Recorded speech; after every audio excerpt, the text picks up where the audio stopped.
If you clicked on this video, it's probably because you want to know how to mount an anvil. Let me show you! First things first, you'll need an anvil.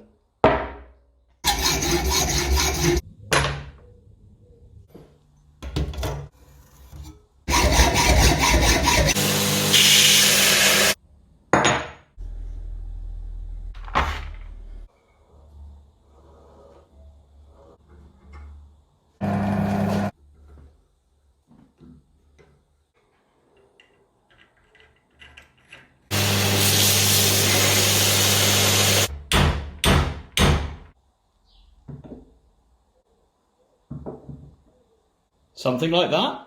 Or maybe you mean something like this. Ah, welcome to PJT Forging, where hilarity ensues.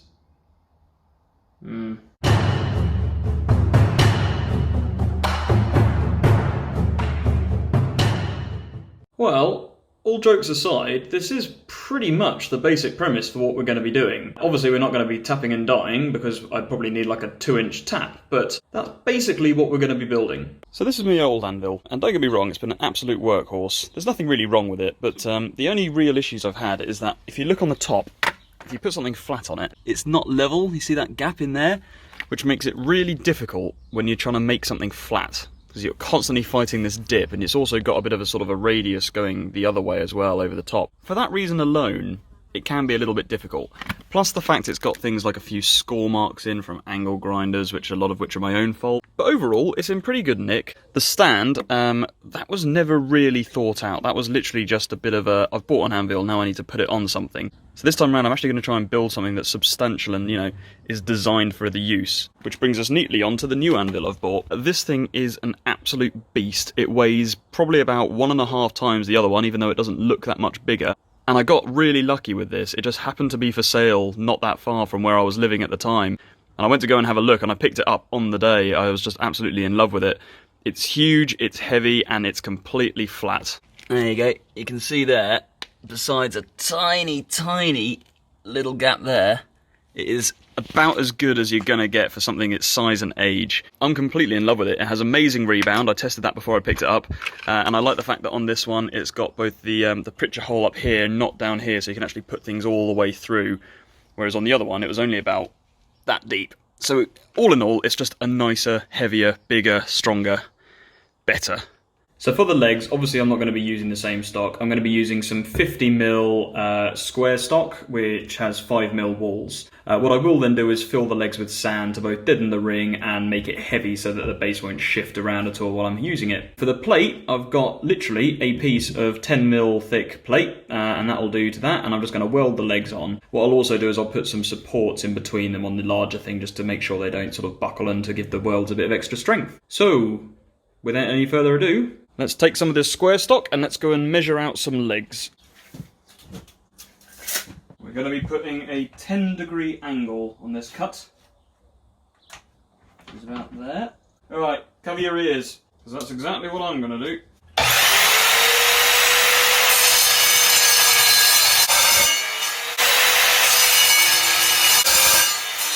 And et voila, your time's up by 3, and this is what we get.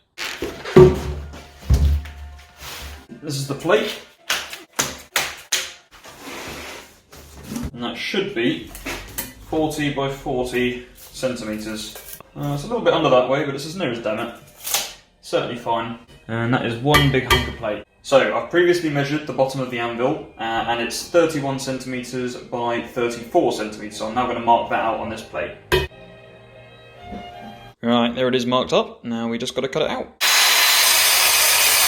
There we go, that's the plate cut to size. Now I just got to worry about the feet. Using one of the offcuts from the plate I've just cut out, I'm going to use this, I'm going to split it into 3, and that's going to be the feet on the bottom of each of the anvil legs. So nothing to do but to get on with it. Et voila, there's the 3 feet cut out and ready to weld. So before I get to welding, what I've basically done is marked out 2 holes, as you can see on this piece here. The idea being that one of these is going to be what bolts into the floor, the other one is going to be actually hidden underneath the leg, about there. give or take. The reason I'm putting them in now is because I have a stick welder, I can only really weld downwards, just because trying to weld with the stick facing upwards, you're fighting gravity and all it does is it makes the bead just dribble down, so it doesn't really work very well. So if I put the hole in first, weld the legs on, then I can fill it with sand from the underneath once I've got the thing tipped upside down. It should hopefully make life a lot easier in the long run. Right, now I just gotta duplicate that onto there, and likewise again.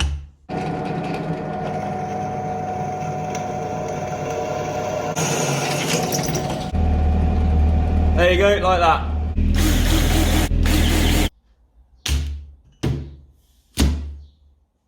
There we go.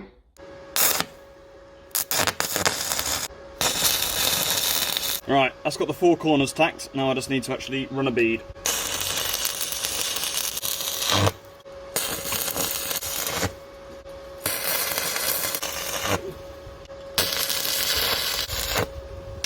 That's okay, let's chip it away and see what we got. Well, it's not the best welding you'll ever see, but it's not the worst. Not too bad by my standards. Right, that's got all 3 legs welded up. I run an extra bead around each of them, just to make them even stronger. And again, I've got to admit, I'm pretty happy with those welds. I am always self-confessing that I'm a terrible welder, but again, by my standards, not bad at all. Not bad at all. Okie dokie, so what I'm working on at the moment is I'm planning out on the base plate where I'm going to be putting my legs. Now for the front leg, it's fairly easy. All I've done, I've marked my centre line and I've just come 2 centimetres in, and that's where I'm going to be having the first leg positioned, obviously jutting sort of outwards and forwards. Now for the corner measurements, what I've done is I've measured out my 5 centimetres of the bar, or 50mm of the bar, and that's going to be going at a 45-degree angle across the corner. However, obviously I don't want the leg butted right up against the edge, because for a start it'll weld away the 2 edges, and also it'll weaken the actual weld itself and weaken the plate too. So I'm going to want to come in again, like I did up here, around 2 centimetres. So rather than coming up to this point here, which is the 5 centimetre line, I'm going to be measuring about 7.5 centimetres up and coming up to around here somewhere, and that should mean my square starts somewhere around this point here, give or take. And I need a new pen because this one's running out.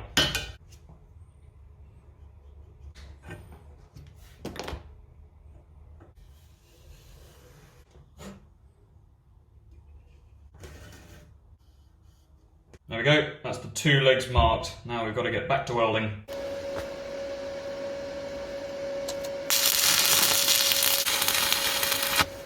If you want a handy tip when welding up your frame, don't drop the very hot piece of steel on your welding lead.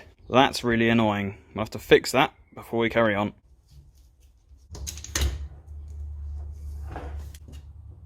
God, that smells terrible.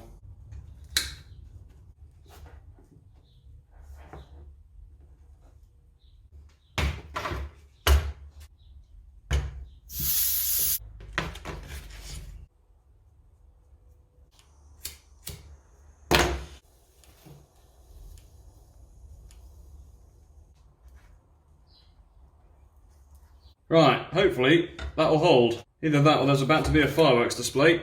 Either way, should make good video. Well, that seems to be holding and working, so happy days. There's the welding of the legs done. Next part will be to weld on the supports. There we go, 1 completed stand. Now all I've got to do, turn it upside down, fill the legs with sand, and then weld them shut.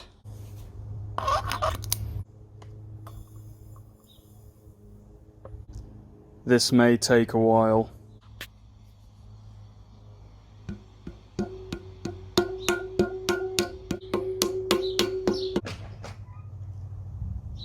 Alright, that's all the legs filled up with sand. Some of you might have been wondering why I only drilled a 10mm hole, when obviously it would have made life a lot easier to use a bigger drill bit. The answer is because I've got some 10mm thick steel bar. Obviously I need to deburr it, but yeah, the idea is I'll cut a few little plugs out, push them in, and then weld over the top. And hopefully that should make a nice little flush joint.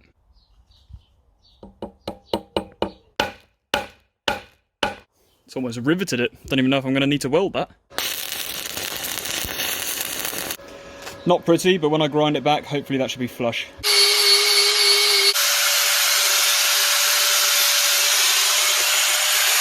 Something like that. You can definitely still see the plug, but it ain't going anywhere, and ain't no sand coming out of that. Okay, now that the stand is all built, next step is to wash it down and give it a good paint.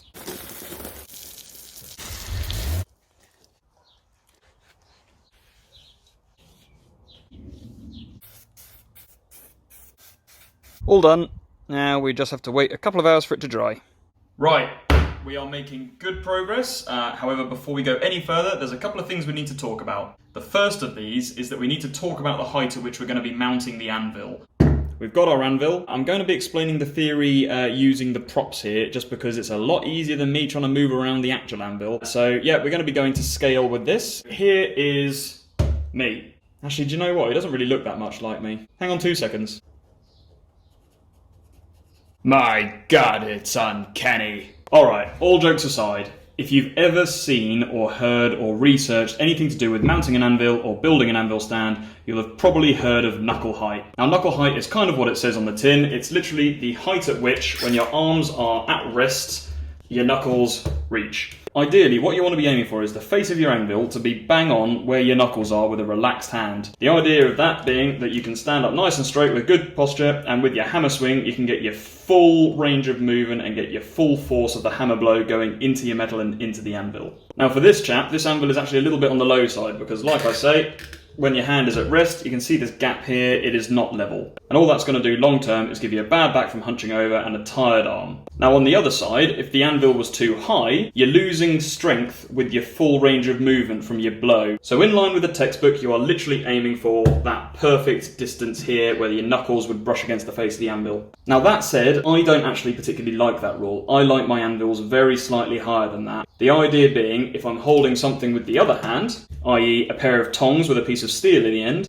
I don't want to be leaning forward with a closed hand with a pair of tongs in it in order to keep my piece of work parallel with the face. So I actually like my anvil to be maybe an inch or at the most 2 higher. Granted, I am sacrificing some power from my hammer blow, but I feel long term it helps my back from bending over with the other hand. Now if you're a frequent viewer of my channel, you would have seen that I recently built this workbench whilst I've been doing up the workshop. Now this workbench is pretty much bang on 83 centimetres high. It was 80 centimetres to the top of the metal frame, and then the worktop is 3 centimetres on top of that. That is pretty much the height I'm going to be aiming for my face of my anvil. Now like I say, knuckle-wise, it's actually a little bit low. So for me, about 75 centimetres is probably about the right height as per the textbook. But like I say, I like mine a little bit higher because then when I'm holding tongs, I can have my hand at a resting phase and I can still easily hammer that material. And like I say, for the sake of sacrificing a couple of inches, I'm more than happy with that. 83, give or take, is what I'm going to be aiming for. Now in order to accomplish that, I did originally measure the legs themselves at exactly 50 centimetres. Add to that the 1 centimetre of plate steel, we should be at 51. Now that said, I did have to sacrifice a little bit of the height of the leg in order to tilt it from a vertical angle to a 10-degree angle, so it's not exactly 50 centimetres anymore. However, give or take, we're looking at 51 centimetres top to bottom for the frame. The anvil I measured right at the start, and I know for a fact that that is 32 centimetres high. So if you add the two together, we should be looking at exactly 83 centimetres. But, like I say, some of that will have been sacrificed in order to get that 10-degree angle, so it might be very slightly under. However, for me, I think that should be pretty much perfect. Okay, hopefully I didn't make that subject too boring, but in regards to the height of the anvil, that's the subject covered. The next thing we need to discuss is how I'm actually going to be mounting the anvil to the stand. Now you might be wondering why the word controversial is in the title of this video. The reason for that is because I'm going to be upsetting quite a few people, most likely. I recently watched a Joey Van der Steeg video on anvil frames and how he mounted his. And on his steel frame, because he needs to easily disassemble it when he's travelling around and doing shows or whatever, what he did was he actually drilled into the base of his anvil and he tapped the holes so that he can bolt it directly onto the frame. Now there's a bit of a thing in the blacksmithing community where anvils seem to be held with this almost holy relic level of adoration. They are absolutely worshipped, people love them. If you do anything in any way to harm it or to alter it, it can cause uproar. So for me to take a power drill and to put 2 big holes in order to bolt it onto a frame, that's basically sacrilege. However, it's my bloody anvil and I'm going to mount it how the I want. Now somebody did make a good point, which is that if there's any structural weaknesses or cracks or something that you can't necessarily see with your eye in the material, by putting a hole through it, you could actually potentially be weakening it. However, I'm only going to be using these 50mm by 10mm bolts, and I can't imagine, to be honest with you, it's going to do any harm at all. That's all it's going to take to hold it in place. What I'm also going to do is I'm going to use some of my favourite adhesive, which is called Sticks Like Shit. which is basically a half silicon sealant and half ridiculously strong glue. So I'm going to end up putting a layer of that in between the anvil and the stand. It's going to help with noise cancelling, as it's going to act like a bit of a cushion. Because the bottom of my anvil isn't entirely flat, it's also going to help with any inconsistencies and help level it out and support it. It's going to help reduce any movement that may occur between the bolts and the steel plate. And basically it's going to act like a bit of a shock absorber. So what I'm hoping is a combination of both the bolts and the glue should be enough to make sure my anvil is going to be absolutely solid on the stand. Now, like I say, I know for a fact people are going to be upset by this. People will be like, don't drill the anvil, you're ruining it, you're an idiot, yada yada yada yada. At the end of the day, I don't plan on ever selling this. This is my tool and I'm going to install it the way I want. There's this real thing where certain people seem to feel justified in sort of spewing their opinion across you like yours is always wrong. But at the end of the day, from the evidence I've seen, this looks like a really good way to secure an anvil solidly so that it won't move or budge an inch. The next thing I will be doing is then actually bolting the frame to the floor as well, but I'll cover that as and when I get to it. So now the first thing I need to do is go and get the anvil and bring it in here, which, trust me, is not an easy task.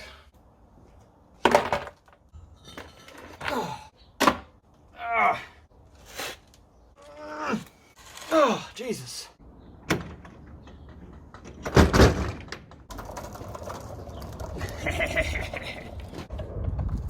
Oh.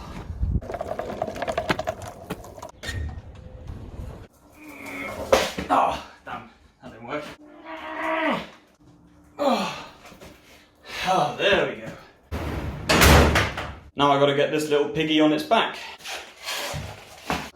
Oh, Jesus.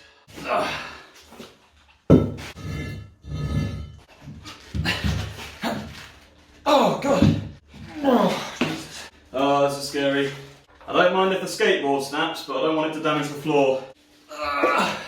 Who's a good little piggy? Right, what I can now do is turn the frame upside down, rest it on top of the anvil, and measure out where I need to drill the holes. It's crazy how this thing is ridiculously heavy, but compared to that anvil, it feels light as a feather. There we go, I think that's about right. Okay, I've measured up where I need to drill the holes. I'm just going to finish drilling those through outside now. Right, I've got the stand lined up with the anvil. I now need to drill through these holes into the anvil so I know where to continue drilling. Any anvil purists should look away now, because you ain't gonna like this bit. I've always liked tapping holes. I don't know why, I just find something incredibly satisfying about it, both during and the finished product. But I'm not sure how much I'm going to enjoy doing it into a cast iron anvil. Done. I'll tell you what, tapping this iron is like butter compared to that mild steel plate. I wasn't quite expecting it to be this easy. Could probably almost power drill it. But even so, probably best to do it by hand just to be safe. Easy. There we go. Well, that's it now with the stand bolted on. It's really solid. I don't know if I'm going to need to use the stick side. I might put it down just for some noise cancelling. I also have no idea if I'm going to be able to get this thing up on my own. It weighs an absolute ton.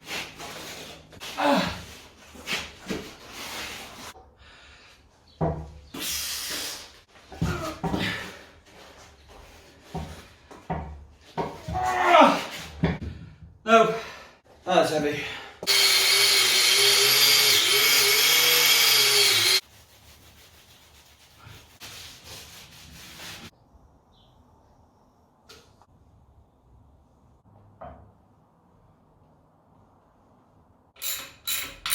Well, it's now glued and bolted on, so I guess you could kind of say it's mounted. But yeah, I've learned the hard way that I can't lift this thing up, so I'm going to have to get some extra muscle in. Right, I've enlisted the help of my friend Sam, because I'm a so, let's try and get this thing up. Ready? 1, 2, 3. God, that's easier. There we go, she's up. That is solid, that ain't going anywhere, is it? Cool.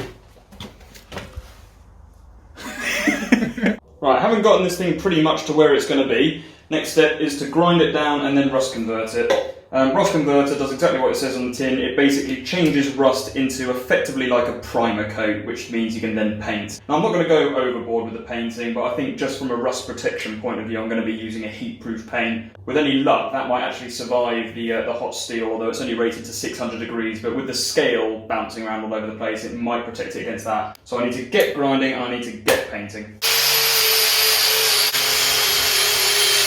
I think when you get a new anvil, it's always worth grinding back the face, because you can just see what you're going to have to work with. This is not bad at all, besides a few very minor scuffs. This is in pretty good nick. The other reason I'm happy I ground this back is because I would never have seen this text on it, which I'm trying to figure out what it says. I think it's wood, possibly Torbridge warranty, and then something down here, whether that's a touch mark or maybe a 7. I don't know. If anybody's got any ideas, I'm all ears. I'd love to know. Be interesting to see if there's anything on the other side. Something about 226 maybe? Dunno, very tricky to make out. I can't see any other text on this side. There may have been once upon a time, but it looks like it's long been rubbed off. Well, that's the whole thing ground down. Now we've just got to rust convert. Right, that's the anvil fully coated with rust converter. Now we just got to wait for that to dry. I love the colour it goes. I've also discovered there's a little TT on the front, so my theory of that being something in Stourbridge may turn out to be wrong. Okay, so I've been away and I've done a little bit of research, and it turns out it should be Atwood Stourbridge. That's the make of these anvils. They're based in the Black Country in England, which is only about, give or take, 30 miles from where I am now, so there's a good chance it's never actually gone any further. In regards to the numbers on the back, I'm not going to go into too much detail, but it turns out it's the old 100-weight measuring system. Basically is your sort of your pounds, your ounces, etc. But overall, to put it into modern money, it's 139 kilograms, which is like 2 1/3 of my girlfriend, so it's no surprise I couldn't lift this thing when it was dead weight on the floor. Well, here's a perfect example of when the right tool is needed for the right job. I've been trying to drill these holes with just my normal little hammer drill. It's kind of hammer drill by name only. It does have a function, but to be honest with you, it's pretty much just like a small percussive vibration. I did then try using this corded drill, which is a lot more powerful, but it also has a much higher RPM, and all it was doing was literally burning down my drill bits to little nubs like this. And this is obviously what they're supposed to look like for masonry bits. So I need to probably go and get a proper hammer drill. I'm getting absolutely nowhere drilling with these.